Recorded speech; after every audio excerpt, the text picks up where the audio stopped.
Nous l'annoncions en titre, conférence de presse conjointe de 4 membres du gouvernement de la transition, dont le vice-premier ministre, les ministres de l'économie, du budget et du pétrole en ce début de soirée à l'immeuble Arambeau de Libreville, avec pour thème accord entre le gouvernement, la BEAC et les compagnies pétrolières sur le rapatriement des fonds RES.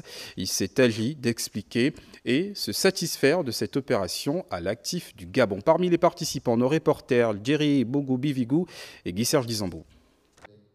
C'est un exercice inédit concernant la gestion des ressources naturelles.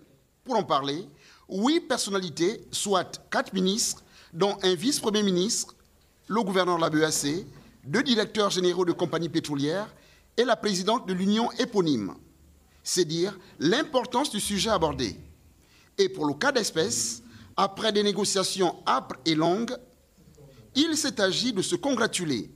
Je tiens donc à saluer l'engagement de l'ensemble des ministères sectoriels concernés, ainsi que celui des compagnies pétrolières qui ont fait le choix du dialogue et du partenariat.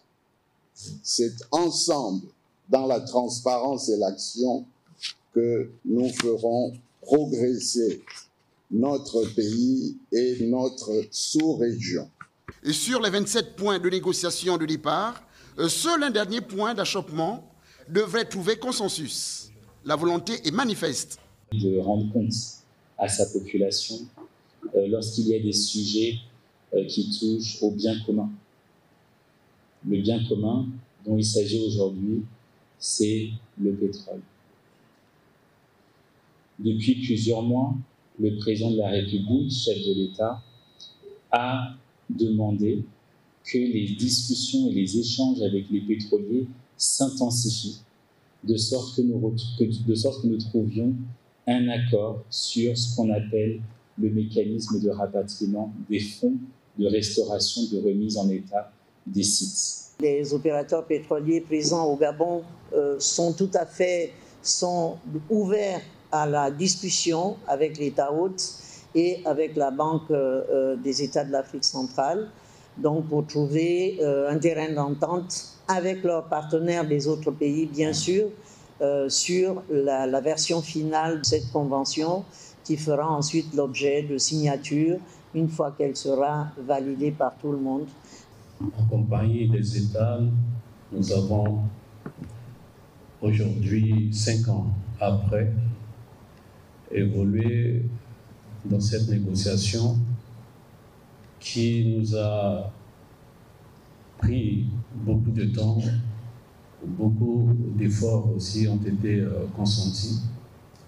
Mais je puisse vous assurer que nous sommes au bout du tunnel. Les fonds RES, gérés unilatéralement et dans une totale opacité dans les banques étrangères depuis de nombreuses années par les compagnies pétrolières, seront désormais gérés conjointement avec le gouvernement gabonais. Cerise sur le gâteau, grâce à leur rapatriement à la BEAC, ces fonds RES seront des garanties permettant d'être éligibles à des prêts plus importants au meilleur taux pour le bien du plus grand nombre. Et restons dans cette actualité cette fois avec Doris Kroos-Nkolo qui revient sur les points saillants de cette rencontre. Au nombre des points saillants de cette conférence de presse conjointe des 4 membres du gouvernement, du gouverneur de la BEAC et les responsables des sociétés pétrolières, la gestion des fonds RES et ses différentes articulations. Il y avait des incompréhensions. Sur les 27 points dont il s'est agi. Et c'est pour ça que vous voyez que nous sommes arrivés quand même assez rapidement à un accord. Au terme de plusieurs jours de négociations, les membres du gouvernement gabonais ont obtenu 26 sur 27 points d'achoppement entre les 2 parties. Ici, les provisions qui sont constituées sont affectées à la remise en état des sites. On n'a pas le droit d'y toucher, de toute façon. En revanche, comme le rappelait le ministre du Pétrole tout à l'heure, le fait que ces fonds soient déposés en Afrique centrale, chez nous, et prioritairement, nous l'espérons, à la Banque centrale, permettrait d'obtenir nous aussi des garanties, comme le font les pétroliers aujourd'hui, avec ces fonds-là. Au-delà de la question de la levée d'immunité de la BEAC, on peut affirmer que le Gabon a fait un bond en avant concernant ce dossier de la responsabilité sociétale des entreprises pétrolières, conformément au respect du code pétrolier au Gabon. Vous le savez.